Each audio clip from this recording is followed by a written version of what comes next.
This is our segment talking about The Empire Strikes Back. It's from Load Bearing Beams, episode 18, originally released December 14th, 2017.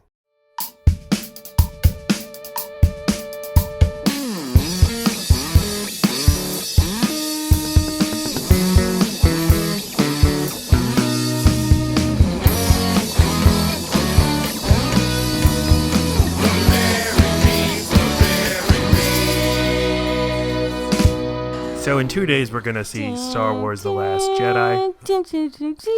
It's really hard for me to think about anything else, honestly. It's like I'm just hearing the Star Wars theme song in my head all the time. Get your Quaaludes. It's time to right now. It's time to roll. Come in, Luke. Pew pew. The Empire Strikes Back came out in Boy, did it. Shut up. 1980. Fair point. It was directed by Irvin Kershner. Was not directed by George Lucas. He was present on the set. He wrote the story, and he did not write the screenplay. Anyway, this is the best of the Star Wars movies. It's one of the best movies ever made. It improves every aspect of the original: acting, story, script, effects, cinematography, music. Oh, the music is so fucking good. The music's fine. Music is so good. You know The Empire Strikes Back. Lacey had seen it one time with me when we first started dating. She didn't remember it, so we watched it again. She saw the first Star Wars. She watched Star Wars, 6 months ago for our first episode of the show. She is a big fan of Star Wars: The Force Awakens. Yes. I want to figure that out, why you like that one so much, but you don't like... Anyway, The Empire Strikes Back. We just watched it. Finished it right before we recorded this. So, go ahead. And he wouldn't let me wrap Christmas presents while doing it. Like, that's going to really take away. We try to pay attention to the movies that we watch. You got to give it an earnest shot. You got to try to enjoy it and see what the other person sees. Okay, so the first one is groundbreaking, right? And it becomes this hit, and there's, lunchboxes and Tell me what you think of the movie. I am! So now it's a franchise, okay? So they have to come back with the same cast. That's a problem because everyone but Harrison Ford is a sloth wrapped in a white robe. Billy D. Williams? Don't know that it's... Lando. Oh, I liked Lando a lot. Yeah, he's a delight. He was fun. Yeah. I liked him. Yoda, I really thought I was going to find Yoda to be like... something that's so familiar. Yes, that I wouldn't enjoy any of his parts. Not true. I liked all of his parts actually. Mm-hmm.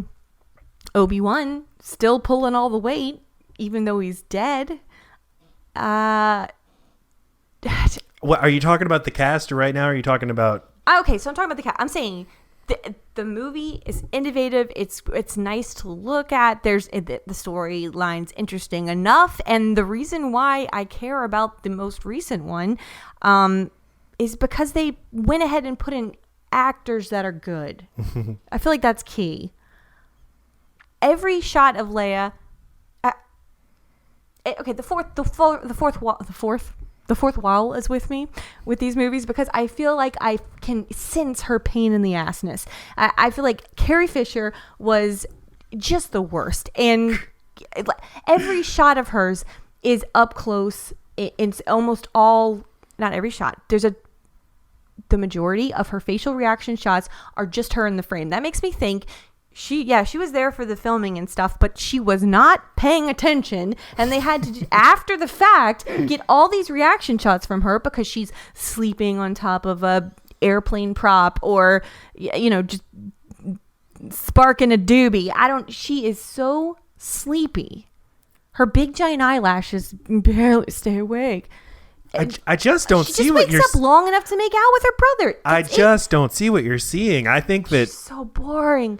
I think that in the second half of the movie she has very little to do, but in the first half of the movie, everything she does with Han is really interesting and funny and cool. And at the beginning, she's funny or cool. She's such a fucking bummer. No wonder they didn't stay married. Everything he does, she rolls her eyes. she barks orders the whole time, though she does nothing. Where's her airplane? Where's her mechanical skills? Apparently, to be a ruler of where she comes from, you just have to point at giant, obvious aircrafts that are approaching your vehicle. You don't have to Death be. She's Star. a coach. You don't have to be able to She's get a out there. coach? No, I'm saying the coach doesn't have to be able to get out there on the Yeah, field, but but they can coach still does call have plays. to be positive and believe in the team. The whole time, she's just rolling her eyes and making out with them after she's done. She's so predictable. Like, she's supposed to have quippy one-liners, and instead she's just a big old bummer. Okay. Okay. Okay, and also, I like any kind of, building up your skills and becoming an awesome warrior, a la Kill Bill or a million other places where people train, but you're invested in the person, and I want Luke Skywalker to die. Okay. Do you think that Hate him. Mark Hamill's performance as an Yes. actor improved Oh, between okay, movies? okay, No, yeah. just that question. You do think it did? Yes. Okay. You still hate him. You still think he's bad. Yes. What don't you like about him? Well, I know he's supposed to be the stand-in for our inner child or for an actual child, right? So he's supposed to be a little immature, but he's a baby. Yeah. A whiny man. Yeah. He spends a lot of time upside down, and I'm thinking the director must have grasped that that's his method acting. Like, that's the only time he's good. So let's just hang him upside down. No, that is the value. That is the value. 6 different times. This is the value of watching a movie you've seen 1,050 times with somebody new. They'll point out, boy, he's upside down a lot. And you're like, he is, isn't he? He's upside down like 9 times in this movie. Yeah, it's a strange. Yeah, and it's not like he used the Force while he was upside down, which you could at least say, oh, that's why Yoda kept making him do handstands and use the Force. It's going to happen later in the movie that he's upside down and needs to use the Force. He doesn't ever use it. It never comes back. Chekhov's handstand. He never uses it, ever. I mean, he forgets he has the Force. Also, I from the first movie all the way to this one, there is no respect for the lightsaber. It's at once this thing that with just the slightest wave, it chops off an arm. But you can also, while having extended, run like a crazy person through a snow bank. Sure. Or it's a precision instrument that's used like a fly swat. Vader is throwing things or using his Force in their big battle, and things are coming up behind Luke, and that clearly they're a distraction. He turns around, uses the lightsaber, and and accidentally chops the thing that's coming toward him into 2 pieces instead of 1. How does that help? It does help.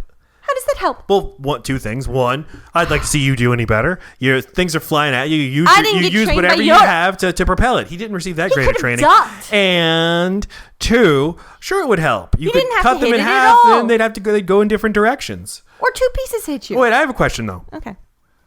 I felt this way with Star Wars. The complaints you have, I don't like. If I had them, I don't think they would lead to me hating a movie, or at least having the strong negative reaction that you had. Because like if you really dislike a movie, usually you're able to point to a big things, but your things are like the lightsabers are very imprecise. Sorry, all of this is a larger point. None of these actors care that they are there. None of them feel like they have any urgency, that they're on some kind of grand mission, that they really care about each other. I know that they do. I know that they say that. They're not good enough actors to make me feel it. There are no stakes. I don't see any worlds worth saving. I don't see anybody destroying those worlds. I don't see any people that are just so allegiant to the cause. Yeah, I will say I see what you're saying here, and I think this is where making these movies intended for kids kind of comes into play, because Right. like kids are probably it's easier for them to grasp onto these sorts of things. There's nothing complicated. It's just like Luke says he loves Han Right. and Leia. They're his friends, huh? And he wants to save them, doesn't he? Yeah. Between the first movie and this movie, you don't actually get to see Luke, Leia, and Han like bonding that much. No, but they get separated at the beginning of this movie. Right. So him going off on a mission to save them at the end and them getting joyfully reunited doesn't have the same punch that it should if you got to see more of them together. So I see what you mean. Or if they were just better actors and could sell Yes, exactly. their bond. Well, okay, but so that's one part. Another part is there's we're just supposed to understand that Darth Vader's on this mission to ruin things that are good, but they never bother showing you any of the things that are good. They just show you one side and then the other, and that they're against each other. Yeah. But neither of them ever have to prove why one is more moral than the other. Yeah. You're just supposed to take it. Well, for he's wearing black and clearly stands in for the Nazis. True. No, I think, and I think can't always say that's the point, but that it is like literally good versus evil. And when the Star Wars movies did the prequels and then really, really complicated things and gave you detailed explanations about trade routes, and this is why one side doesn't like this side, and this is the history of this side, and this is the history of that side, and this is what they want. This is what, like, people fucking hated it. Right. Yeah, I mean, I think you're right. It's for children. Like Rogue One, which came out last year, was trying to be about what the Empire does that is bad and how it affects normal people and what the rebellion tries to do, but even they're not all good. Also, you get to feel... All right, sorry, I just got interrupted by a phone call. So rather than pretending like this is seamless, I like that. We are now going to just start talking again. All right, so an example.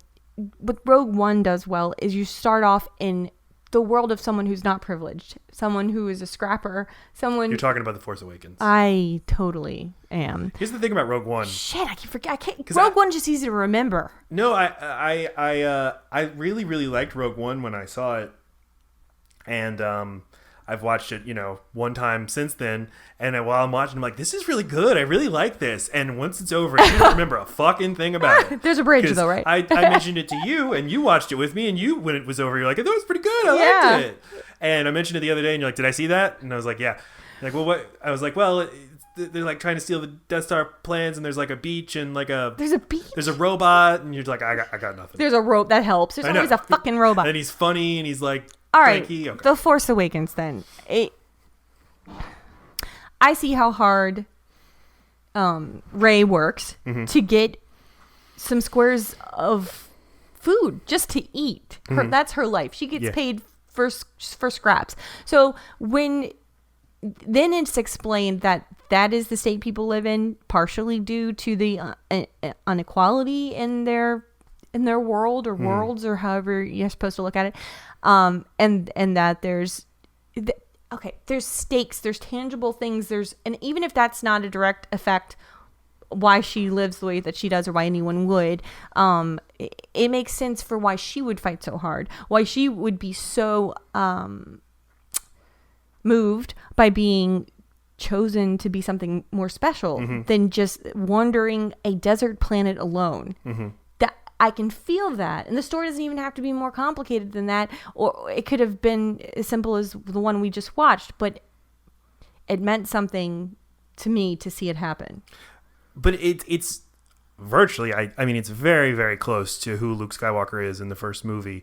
The difference is... a whiny little ass. The difference is in writing and performance. Yes! So, which that's all I'm saying. Every movie that you pick that I don't like, it's the performance.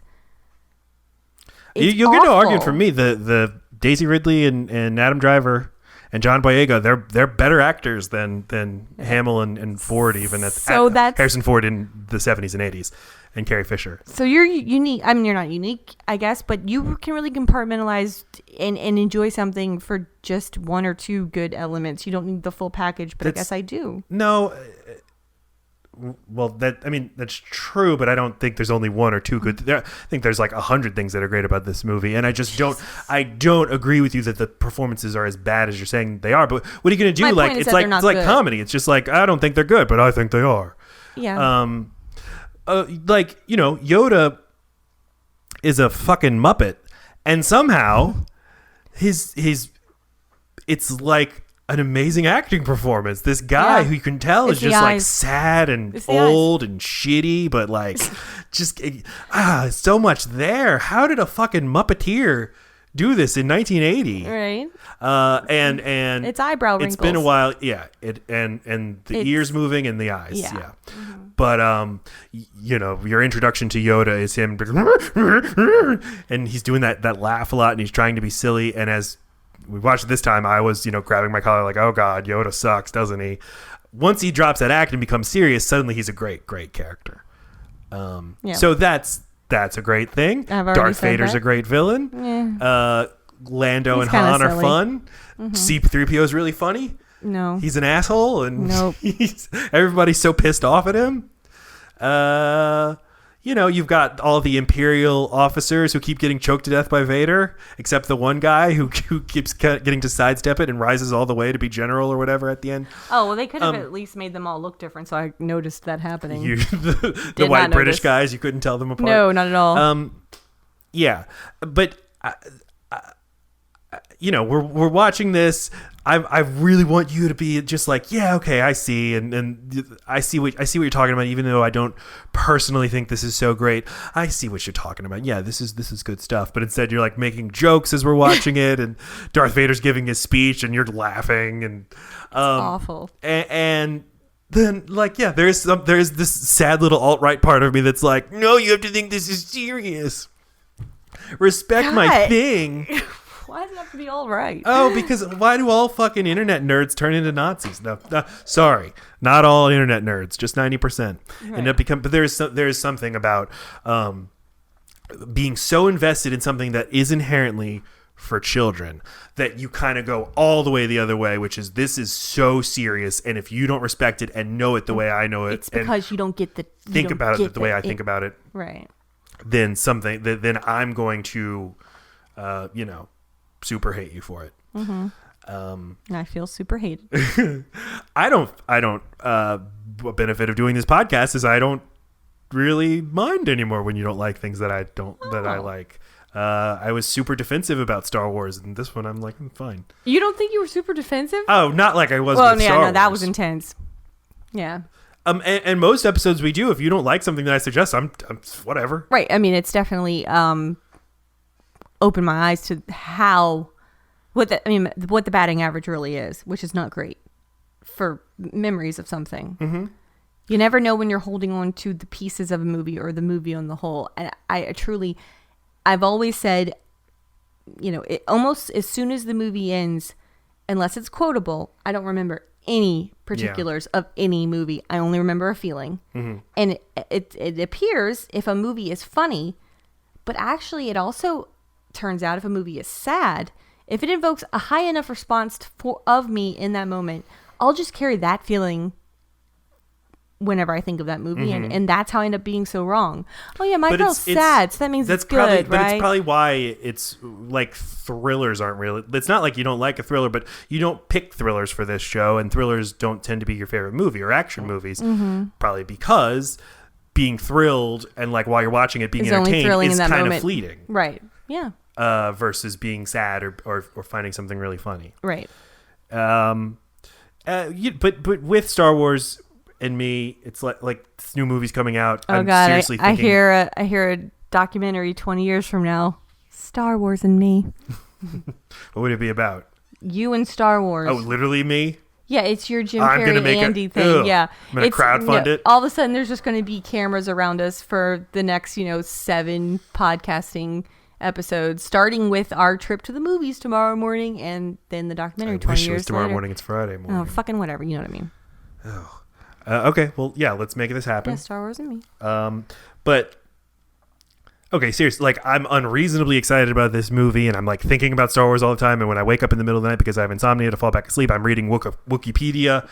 Like, and what I don't want to happen, or what I don't want to be the case, is that at the root of all of this are some movies that aren't even that good. That like the reason you like them so much is because you watched them as a kid. Yeah, I don't want that to be the case, but that's probably the case. You don't seem, until we started doing this podcast, I certainly wouldn't have pegged you as someone who would pick the hill to die on based on, but I liked it as a child. That's so not you. You would never take that from someone else. You would laugh in their face. And I don't think you even realized it about yourself, but I mean, nostalgia is not your thing. It's shocking. It's kind of insidious. It's not so obvious. I usually You're just more cynical. discerning. Right, no, well, and you're cynical, and we tend to both recoil at the thought of our childhood, so it's weird that we would hold on to little things, but it's escapism, right? They're the parts of our childhood that we're good. That's really bleak. But I mean, so it makes sense why maybe we don't tout like, yeah, everything that happened as a child is good, right? because but the movies are. But these are the only movies like this, and I don't know, like the only like nerdy worlds I'm really into are Star Wars and Harry Potter, and I guess Game of Thrones now. I discarded everything else that I cared about when I was, but I'm not like super into reading dinosaurs. Jurassicpedia in the middle of the night.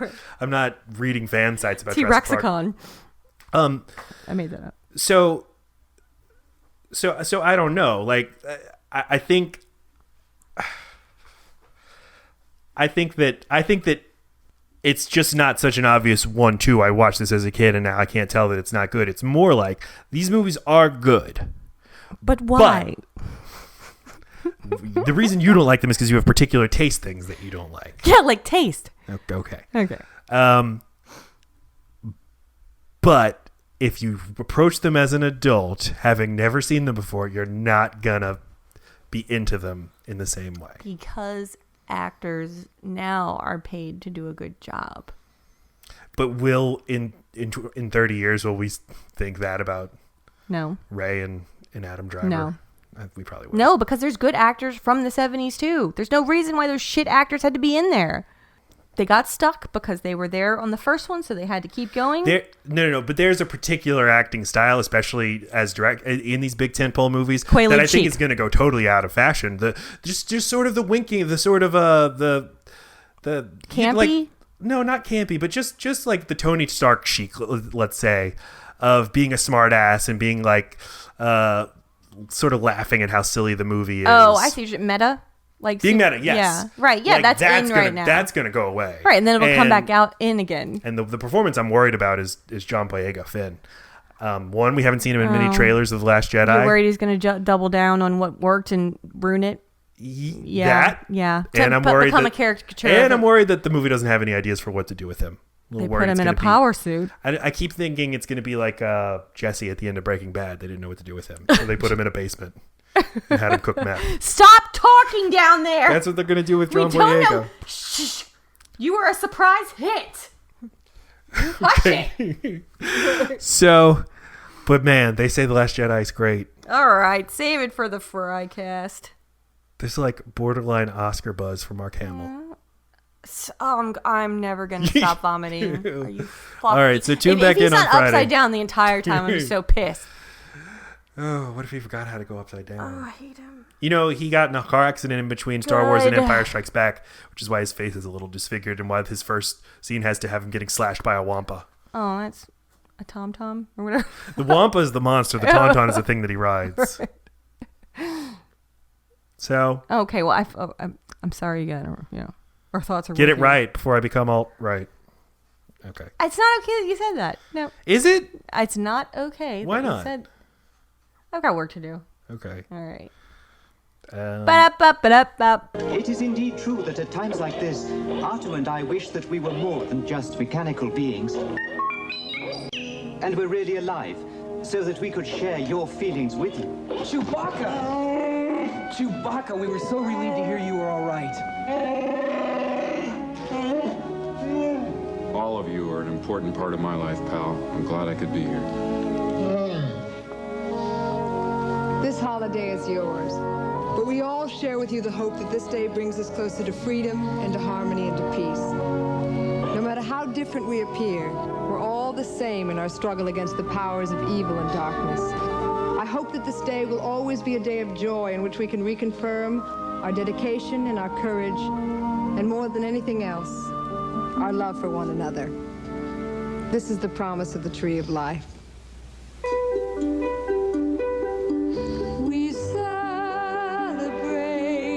a day of peace, a day of harmony. Hey, everybody. Matt Stokes here. Thank you for listening to our podcast. Please rate, review, and subscribe on iTunes and give us a nice little comment. Give us a fat thumbs up. Lacey, do you have anything to add? I'm crooning She's holding about the mic Star stand like Bing Wars. Crosby. I'm really talented. I'm a triple threat. Hey. There's probably like 400 Star Wars crooners on YouTube, I bet. There's Star Wars everything. Let's no make matter, a pact Star to Wars never look that dentists. Okay. Everybody, Thank you. Okay, I love you. Bye. 3, 4.